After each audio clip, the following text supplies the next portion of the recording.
മയാമിയിലെ സ്റ്റേഡിയത്തിൽ സബ്സ്റ്റിറ്റ്യൂഷൻ ബോർഡിൽ നമ്പർ 10 തെളിയുമ്പോൾ ആ സ്റ്റേഡിയം പൊട്ടിത്തെറിക്കാൻ പാകത്തിലുള്ള ആവേശക്കടൽ ആർത്തിരമ്പും.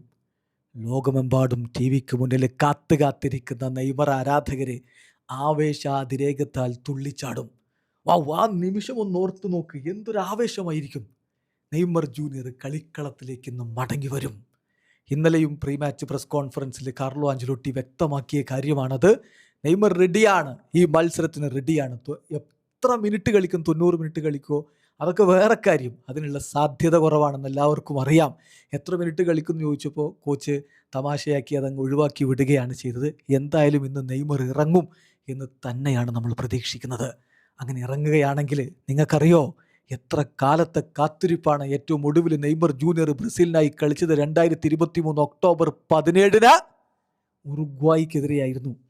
അന്നത്തെ കളിയിൽ ബ്രസീൽ 2 ഗോളിന് പരാജയപ്പെട്ട കളി, അത് ബ്രസീലിനൊരു ദുരന്തമായിട്ട് മാറുകയായിരുന്നു. നെയ്മർ ജൂനിയർ ആദ്യ പകുതി അവസാനിക്കുമ്പോൾ പരിക്കേറ്റ് പുറത്തു പോയതാണ്.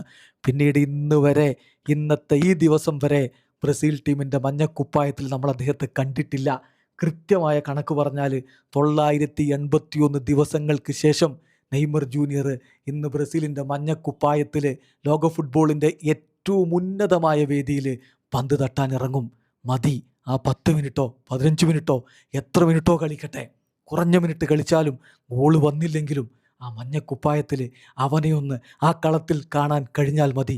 അത് മതി ബ്രസീലിയൻ ആരാധകർക്ക്, നെയ്മർ ആരാധകർ സുൽത്താൻ മടങ്ങി വരുന്നതിൻ്റെ ആവേശത്തിലാണ്. ഇന്ന് വേൾഡ് കപ്പിൽ നെയ്മർ ഡേ ആണ്.